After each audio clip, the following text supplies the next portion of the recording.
Bakit? I'm sorry. I'm sorry sa lahat-lahat. Hindi ko sinasadyang saktan ka. Believe it or not, nasasaktan din ako. Pero ayoko magsinungaling. Alam ko mahirap. Pero sana intindihin mo ako. Someday, pag mas maliwanag na sa akin yung lahat, babawi ako sa'yo.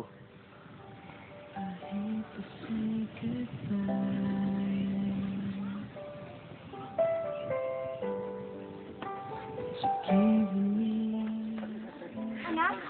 Anak? Okay ka lang ba? Ha? May nararamdaman ka? Super okay ako, ma'am. Emma!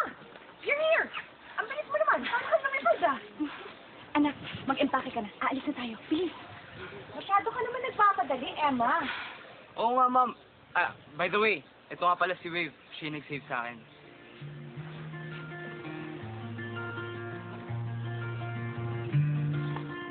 Is everything okay? So I'll turning in my sheet, and once again I cannot sleep. Walk out the door and up the street. Look at the stars beneath my. Emma? Magkakilala pa kayo? Siyempre mag-asawa sila. What? Ibig sabihin, kayo po nanay ko? At kayo ang tatay ko?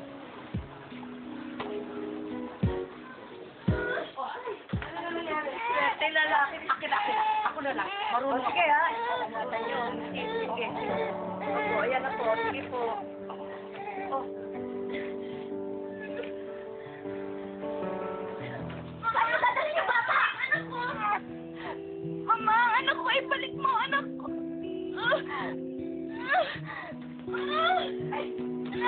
Ay! Meron pa! Sandali, Greg!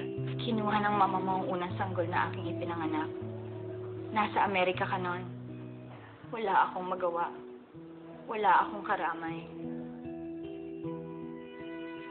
Sumulat ako sa'yo. Hinanap kita kung saan-saan. Pero wala na ako nabalitaan sa inyo ng mama mo. Pati na rin sa aking panganay. Napagod na ako. Hindi ko na din alam kung saan ko kayo hahanapin.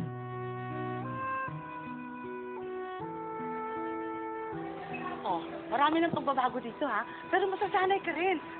O kagaya niya, no? Pinalitan ko na naman yan, ha? At saka yung nando doon, ay, ipasok mo na yan sa kwarto na pinareserva ko sa sermo, ha? O, sige na. Pina-extend ko din yan hanggang doon sa dulo. Nako, padami kasi mga customers natin. O, ihanda mo na yung mga pagkain, ha? Para sa sermo, ha? O, sige. Oh, hindi ka ba excited? Nandito ka na naman. Ikaw na naman ang magmamanage nito. Ilang taon ka na nanirahan sa Amerika. Ayaw ko na sana bumalik dito dahil ayaw ko maalala ang pagtataksin mo sa akin at ang pag-iwan mo sa ating anak. Hindi totoo yan. Hindi ako nagtaksi. Nagsinungaling ang nanay mo. Oo nga, doon na nga ako papunta ngayon eh. Nasaan ang liwanag? Bakit hindi ko makita ang liwanag? Lola, nakapikit po kasi kayo eh.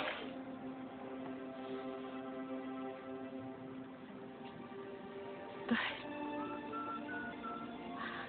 Anak... Patawarin mo ako. Nagsinungaling ako sa'yo. Hindi ka talaga pinagtaksilan ni Emma. Hindi niya kayo iniwan. Itinakas ko si Wade para dalhin sa'yo sa Amerika. Para tuluyan na kayong magkahiwalay ni Emma. Ma, asan si Emma ngayon? Nasaan siya ngayon?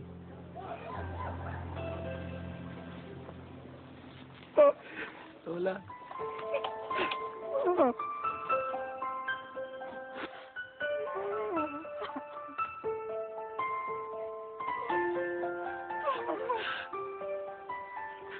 Wow, para namang soap opera pala ang love story niyo. You mean all this time, di niyo malaki may hinanap? hindi niyo man lang inisip na may isa pa kayong anak. Dalawang anak ko? Dalawang anak ko? Teka, kung ako yung unang baby na ninakaw ni Lola, at ikaw yung baby na ipinanganak right after me, ibig sabihin, kambal tayo? Cool! Eh ano bang cool dun?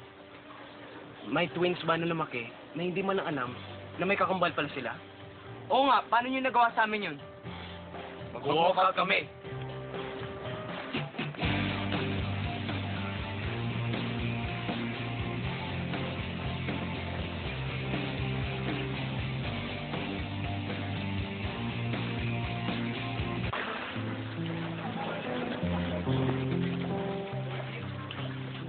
Kaya pala papanaginipan kita.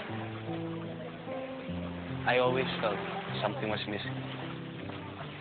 Can you believe it? Magkambal talaga tayo. Mabuti na lang gwapo ka rin. Ikaw din. Kundi baka ikinayaan na kita. O basta hindi na tayo magkakaiwalay, ha? Oo naman. Kahit anong mangyari, wala sa atin papayag na magkalayo. Nothing will keep us apart, Tol. Nothing.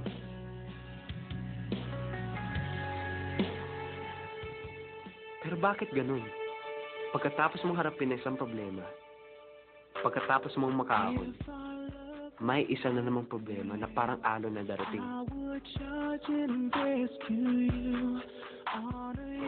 Oh, ang sweet. Ang cute yung tignan. Well, congrats.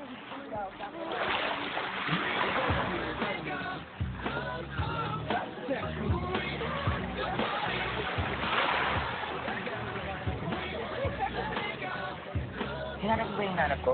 Sino ba yung hanap mo? Hot chick, pare! Unang tumingin pa lang, tumibok na yung puso ko. Eh, yung utol ko yan, si Patty. Ha?